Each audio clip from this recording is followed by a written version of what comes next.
Ok, faut qu'on revoie les bases. Je vais faire une vidéo simple où je vais dire des trucs simples parce que vous êtes trop cons. Wesh l'équipe, ça va faire maintenant plus d'1 an que j'écoute un artiste en boucle. Son flow unique, ses prods entraînantes, sa musique digitale. Tu l'auras vu au titre de cette vidéo. Aujourd'hui, on rentre dans le monde digital de Laylo.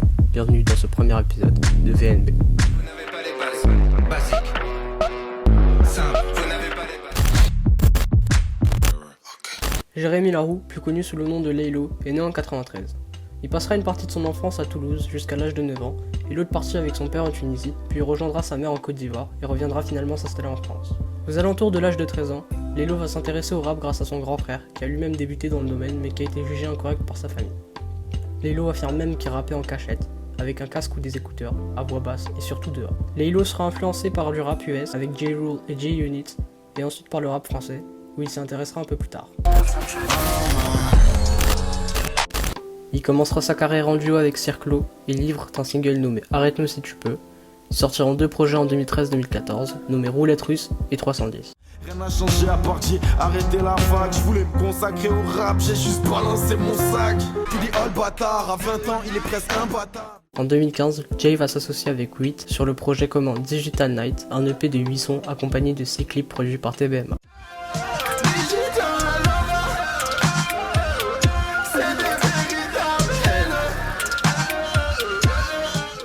Le collectif TBMA est un duo de réalisateurs-producteurs composé de Osman Merkan sous le nom de Travis Baker et de Laylo sous le nom de Mr. Anderson. En plus de produire les clips de Laylo, ils travailleront avec d'autres artistes tels que Nekfeu, Esprit Noir, la MZ, Aladdin 135, Hamza et bien d'autres. En 2016, Laylo sortira sa première EP solo, Merci.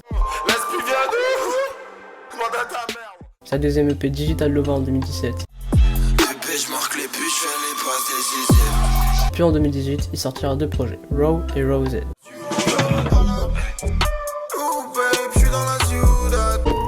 Je sais que je mérite pas tout cet amour comme adresse. Je sais que tu mérites mieux, je sais que je suis plein de maladresse. Ces 4 projets sont composés de 10 titres chacun et seront accompagnés de TBMA pour les visuels. Ils deviendront alors une marque de fabrication de ces clips présentés comme digital. Dans ces EP on y retrouve Wheat, Circlo, Joker, Dimé, Sneezy, Aladdin 135 et Mad dans l'ensemble des projets. En février 2020, Laylo nous sortira son premier album, l'album de l'année, Trinity. Plein fort, pleine lune sur la vie. Flamme sortie pour les charbons quand je Dans Merci, Laylo nous parle de ses déceptions dans ses relations amoureuses et sexuelles, ce qui va finir par le décevoir sentimentalement et le plonger dans une tristesse et une mélancolie. Vient alors après le projet Digital Lova qui nous présente le même thème que le précédent, sauf que cette fois-ci. Dès le premier morceau, Laylo nous parle d'une seule fille qu'il a rencontrée, mais cette fille va tout simplement l'ignorer. Mais Laylo va tout de même essayer et va pouvoir passer du temps avec elle, ce qui va finir sur un malentendu. Chantez-moi c'est Laylo. Je suis juste en face de toi bébé, pourquoi tu m'ignores? Je crois qu'il y a un malentendu cœur. Raw est encore une fois un projet qui mélange mélancolie et tristesse, mais cette fois-ci avec un ego trip poussé. Tu m'as parlé vrai mais c'était trop tard. J'avais Jacolal dans prostate ou dans ma rotation. 6 mois plus tard, il sortira Rosette, qui est tout simplement une extension de Raw. Dans cette EP, Laylo va nous faire part de plusieurs thèmes cette fois-ci. La drogue, ses déceptions amoureuses encore une fois, et le racisme dont il est victime dans sa jeunesse. Ouais, demande à Amy, demande à ceux qui se mettent 600 balles dans le pire. Peut-être quand tu me laisses, je me sens seul à la mort.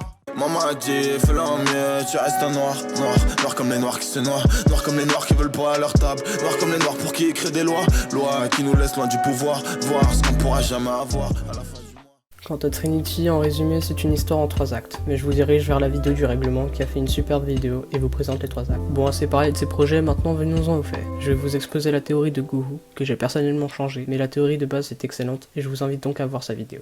Laylo, à travers ses EP et son album, nous raconte une histoire, un mélodrame le concernant directement. Dans Merci, Laylo rencontre des filles et enchaîne les relations amoureuses et sexuelles sans suite et sans sentiment. Il va donc finir par tromper ses filles, mais lorsqu'il le fait, il finit par se rendre compte des réels sentiments qu'il avait pour ses filles. Alors la tristesse et la mélancolie s'en prennent à lui. Laylo finit donc par créer son monde digital. Dans Digital Lova, on apprend que ce monde ne change pas vraiment du vrai monde, de notre réalité en quelque sorte. Tout s'explique par le fait que Laylo garde et a toujours des sentiments de tristesse vis-à-vis des relations sans suite. Ce monde le blessera encore plus avec cette fille qui le refuse et le fait revenir à la réalité de ses sentiments qu'il veut fuir dans ce monde digital. Il se retrouve alors à se diviser en 2 parts. D'une part celui qui veut des sentiments autre que celle de la tristesse et de la mélancolie, et l'autre part qui accepte ses sentiments mais dont la tristesse laisse place à la colère, et qui va d'ailleurs blesser sa main et continuer à enchaîner ses relations, jusqu'à qu'il y en ait une qui attendait sa venue mais qui la laissera tomber encore une fois. Suite à cela, Laylo finira par rejoindre son monde, le Digital Mondo, jusqu'à remplacer son bras par un bras bionique. Il va donc essayer d'en finir avec son autre part, mais rien n'y fait.